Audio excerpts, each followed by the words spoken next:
Imagine you're a child of the early 90s who grew up on nothing but Super Mario and the cartoons of the time, which were freaking great. Then all of a sudden your parents go to the video rental store up on Cumberland Avenue and rent this movie called Star Wars that takes place in outer space with giant triangular ships chasing small disc-like ships, seeing and hearing laser beam weapons that sounded something out of the G.I. Joe or Transformers cartoons, since children's entertainment was not allowed to use guns with bullets for some reason. I saw it initially, but as a child who wasn't at the age to like live action, I didn't quite get what was going on. I actually initially thought the good guys were in the giant triangular ship and the bad guys were in the small little ship that enters the big ship, since the concept of a tractor beam was incomprehensible to me since I wasn't yet a sci-fi fan and only 6 or 7 years old. I thought the villain's name was Dark Vader, and the hero, Luke Skywalker, was awesome, swinging with Leia across the shaft. I didn't quite understand the stakes and what the plot was, but I did recognize Indiana Jones and his furry friend. My parents told me the story wasn't over, and that Dark Vader would return in Part 2 and Part 3. Like Back to the Future, since that was the only movie trilogy I knew at that point. I learned that Dark Vader was Luke's father in Part 3, that everyone was happily ever after with little teddy bears celebrating. Kind of flew past me there. Then years later when I was 10, my dad rented Return of the Jedi and I watched it and took a slight interest in watching Star Wars again. Then visiting a Suncoast at the Woodfield Mall, I saw a display that had the 1995 VHS tapes either sold together in box set or individually. The movie I least remembered was The Empire Strikes Back, so I asked for that one and watched it right away. I loved it and immediately rented the original again and noticed the difference in production value. The original was much lower budget, no Lando, and looked very 1970s. But I understood that I was wrong about my perception of the beginning of the film. A month later, I got both Star Wars and Return of the Jedi for Christmas, completing the trilogy. If you have already watched my previous videos, you will already know that the original VHS tapes and that initial trailer, which I already replicated for my Star Trek Hexology video, was my gateway into science fiction. The aforementioned trailer was followed by a 5 to 10 minute interview of George Lucas by Leonard Maltin in each of those films, hence myself learning who George Lucas was and why he came to the decisions that he did. He was a fan of the old pulpy science fiction serials and wanted to create timeless entertainment that anyone could relate to on a deep level. In Return of the Jedi, Lucas actually reveals that early that he was working on 1, 2, and 3. Your many fans, and there are many avid fans, as you know, of the Star Wars Trilogy, are wondering about the next 3 films, and why is it taking so long, why does it take so long, and how long will it take? Well, I'm working on the next 3 films, and I am in the process of writing the 3 screenplays now, and it takes a while to write the screenplays. Or the prequels, as everyone knows them, so I knew about them almost immediately after becoming a fan of the original trilogy. I like the prequels a lot, but I will discuss them in a later video discussing my initial gripes and dislikes, but grew to like it over time. The initial opening crawl along with the 20th Century Fox theme segueing into the Star Wars theme was enough to get the blood pumping and the adrenaline rushing and the excitement and anticipation to an all-time high, to an amazing shot of the blockade runner being pursued by a massive, almost never-ending Star Destroyer, beginning the original saga. Perhaps a David versus Goliath analogy. The movie is the beginning of another hero's journey type story, where a young man of humble origins gets thrown headfirst, usually into the major conflict of the story's backdrop, in this case, a galaxy far, far away. 2 droids who play the role of MacGuffins for the film's story, carrying secret documentation of the Death Star, which must be massive. Think of the bill of materials required. The 2 droids come across the rest of the characters, and a cat and mouse game ensues, with the villains, the Empire, trying to retrieve the droids with the secret plans. The heroes rescue a princess who leads the Rebel Alliance, freedom fighters who are in opposition to the villains. The Empire, a fascist oppressive regime that wants total control of the galaxy through fear of the Death Star. Luke and the rebels engage several attack runs on the Death Star until a single proton torpedo enters the main shaft and starts a chain reaction that destroys the battle station. This initial film did such a good job in setting the villains up as major threats to our heroes, continually increasing the stakes as the movie goes on. To the loss of the mentor, Obi-Wan, to Vader, to the final battle with the Death Star encroaching on the rebel base, and a race against time for Luke and his X-Wing and his comrades and his best are all shot down and killed by Vader and his entourage in their triad formation. As a kid, the difference between this Death Star and the Return of the Jedi Death Star battle was that in this film, I actually was afraid for the characters and the other pilots you see more. And then you also see them scream as they are being blown up. Oh, and the Battle of Yavin theme is one of the best Star Wars themes, period. That final scene in the Yavin 4 Chapel with the medal ceremony felt so earned, and that final celebratory variation of the Force theme was just so uplifting. I could be anywhere. At the gym, the store, or in any situation, and I will pay attention to this film if I see it on for over a minute. The original film is my favorite in the series because of the great setup of the characters, and especially the villains, the extremely high stakes, and the connection we as an audience have with the main character Luke, and are invested in his success while a galaxy far, far away provides adults and children alike with wonderful escapism. This film had something for everyone, and that is why it has withstood the test of time and became multi-generational.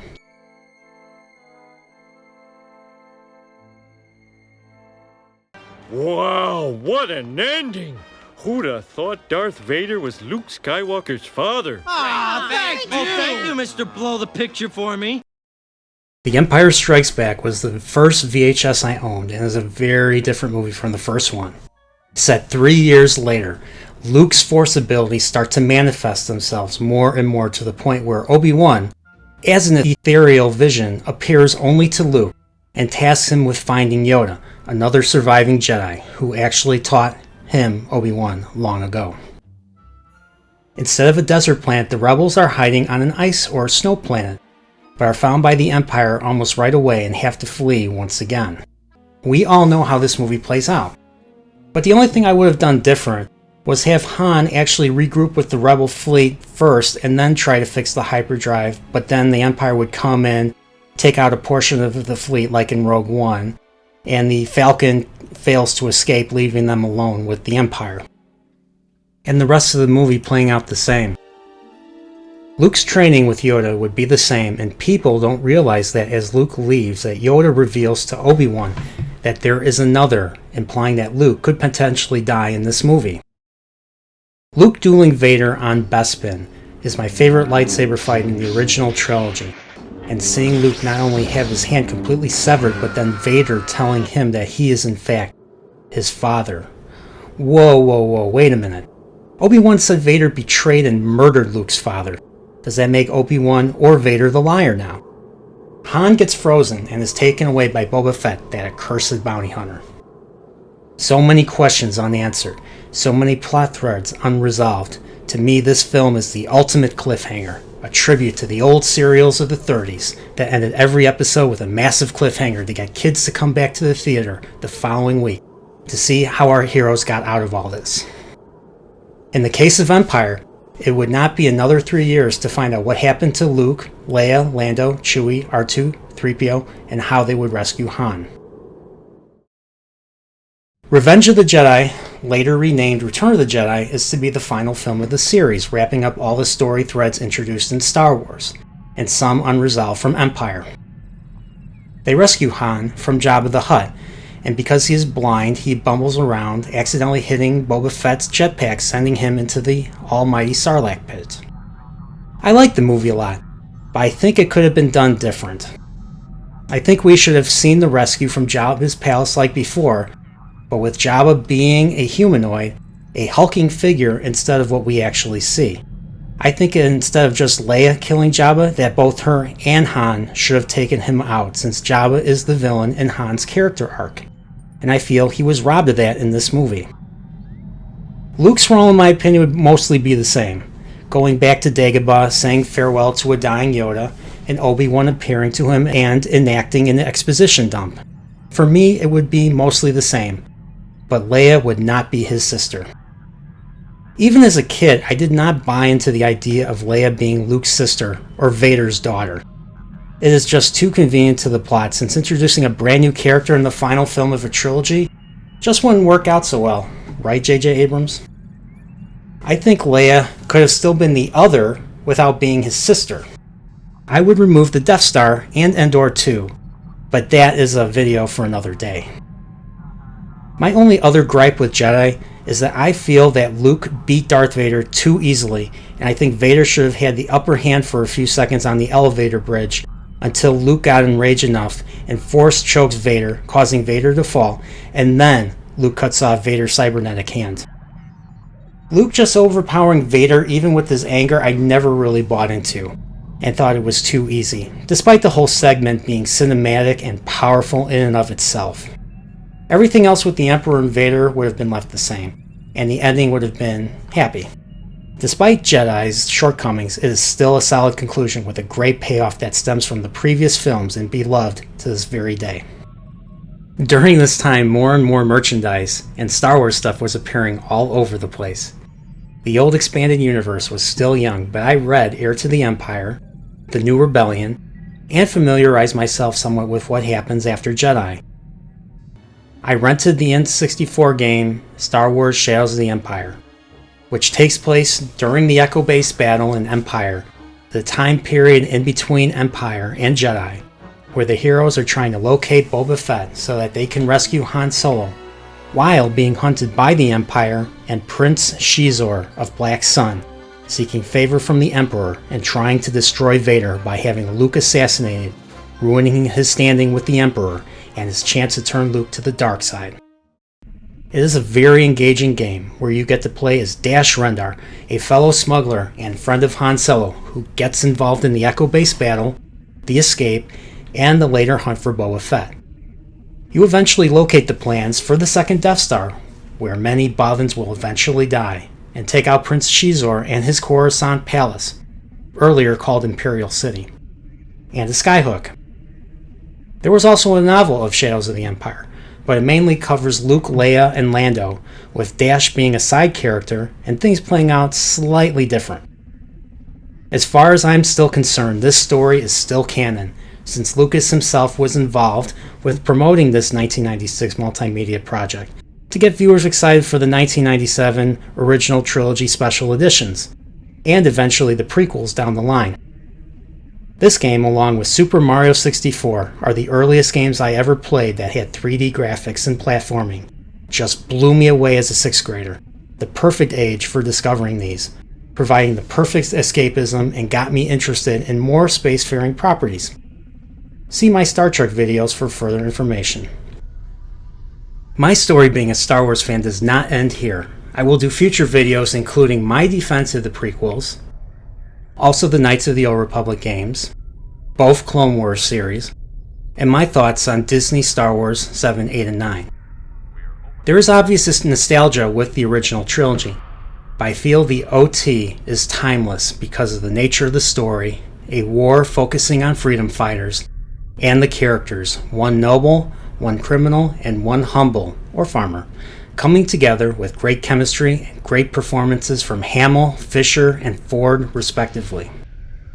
Even though the original trilogy was pretty tight in its narrative, there was so much room for world building that the EU and eventually the prequels would use at their own advantage.